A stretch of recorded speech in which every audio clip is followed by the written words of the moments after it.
So I want to make another video on meal timing, and me and Sven had made a video probably about 2 months back talking about this issue, but the problem was that I had always kind of depended on meal timing and basically took it as fact for the time period right before making that video. And when we actually made that video was actually, I believe the first day that I started applying just calories in, calories out throughout the day and not really worrying about the actual timing of the meals. Having carbs at night still, just as long as I'm getting this set amount of calories throughout the day. I basically just applied that and was going to try to see how that worked out for me. Time has passed, been about 2 months like I said, so I want to make another video on it and just talk about my experiences and talk about because I've done some more research in that 2 month amount of time, and I kind of have the same perspective on it, and then some things are kind of different, so just want to touch on those real quick. As far as, do I think meal timing is important now after these 2 months of not really caring about meal timing at all and paying no attention? I do think it is important, but for reasons that you might not think. Basically what research says is it's more in favor of meal timing not mattering, because in most of the studies that have been done, there was little differences between the person that had, say, 2 meals a day and the person that had like 5 to 8 meals a day. Here's my theory, and you guys can let me know what you think about it. Now, if someone comes to me and they're like, I want to lose weight, the first thing I'm going to do is talk to them about diet. What I still usually recommend is spreading the meals out 5 to 6, 7 times a day, and they're definitely usually not used to doing that.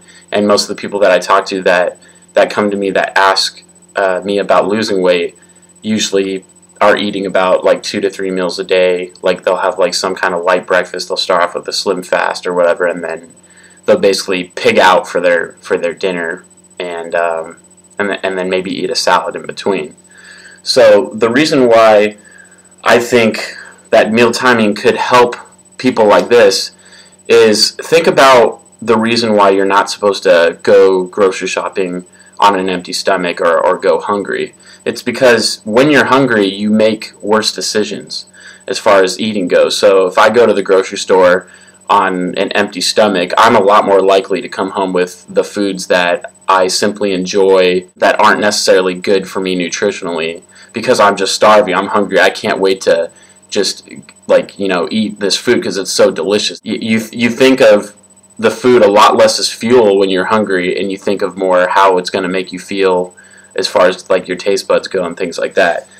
So that's a pretty standard rule, right? I mean, a lot of people heard of that before. Don't go grocery shopping on an empty stomach, because you'll end up getting things that either you didn't set out to get, or you'll get all this extra stuff because you're just so hungry. You know what I mean? So, and it kind of applies like that. That's how I look at it, is that the longer you go without a meal, is it really like hurting you at that time? I don't think so. I mean, due to the research and due to my own experience, where I mean, I have 5 meals a day, but that's just because I don't like gorging myself in one meal and eating like 1,000 or 1,500 calories in one meal. Not because I think I'm going to store most of it as fat or anything, but just because I don't prefer to do that. The longer you go in between meals and the hungrier you get, let's say you just get really caught up in things and you miss a meal or two and you go like 7 hours, 6 hours without eating a meal, well, odds are you're going to be really hungry. You just be like, oh my God, I'm starving, I just need to eat something right now. And to me, you're going to be a lot more likely at that time to just basically eat something that's not in your diet, or just overgorge yourself and end up being in a calorie surplus at the end of the day, instead of a caloric deficit that you sought out to have by the end of the day if you're losing weight. So this, by the way, applies to mostly people that are just trying to lose weight. I think it's definitely a lot less important when you're trying to gain weight and put on muscle. At that point, I'd say, just as long as you're eating clean, just make sure you're at a calorie surplus and you'll be good. I definitely wouldn't really worry about meal timing at all at that point. But for someone losing weight, and especially someone just starting out with a routine, I'd say that those things are a lot more likely to happen, especially because they're so used to eating junky food and they're not used to having more of a structure and eating clean, when you're more hungry, it's really likely that you're gonna just end up going to that machine, that snack machine, and getting some Cheez-Its or a candy bar or something to maybe hold you over, and then you taste that again, those kind of foods again. You're like, oh, I missed this, and then on your way home from work, you stop by a Burger King or something. I don't know. It's just, to me, it seems a lot more likely again when you're starting out that if you don't consistently have these meals, these set out meals, that if you get those hunger pangs, it's gonna make you a lot more likely to cheat on your diet. And that's what I've noticed with people, and that's why I think the meals spread out throughout the day holds true for a lot of people and works, just because it doesn't allow them to get really hungry. Sorry about that.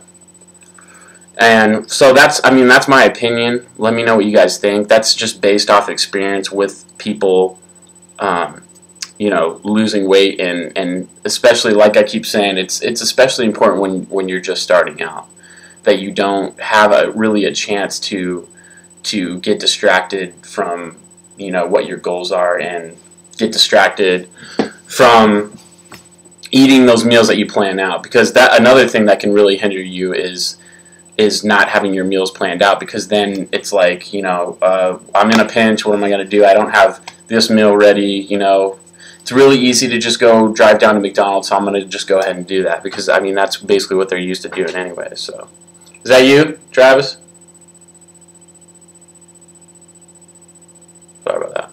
Alright, sorry guys, I had to leave and come back real quick, but to finish up the video, sorry it was so long, I just noticed it's about 7 minutes or whatever, but basically what I want you to take out of it is that meal timing is not super important if you can stay on track and have your right amount of calories at the end of the day, your right macros and everything, then you're golden. But to me, from what I've seen, is it's a lot easier for people to stay on track if they eat smaller meals throughout the day. They just tend to feel more satisfied and not get hungry and then want to cheat on their diet. So those are my suggestions. Let me know what you think, but realize that I know that most of the evidence in research has shown that meal timing is not super important. So, eat every 3 hours, 5 hours, 6, whatever you want to do, but get your correct macros in. But I'd say if you're starting out, just maybe split it up into like 5-6 meals a day. And once you get used to eating those kind of foods and you start enjoying them again, then you can kind of have some leeway. And that's kind of what I've done. Now I'm not always like, oh God, okay, I need to eat now. It's not ever about that. But at first I was, and I don't know, I guess I didn't need to do that. But I believe it helped me at first, just, to not cheat. So anyways, hope for thought. See you guys next time.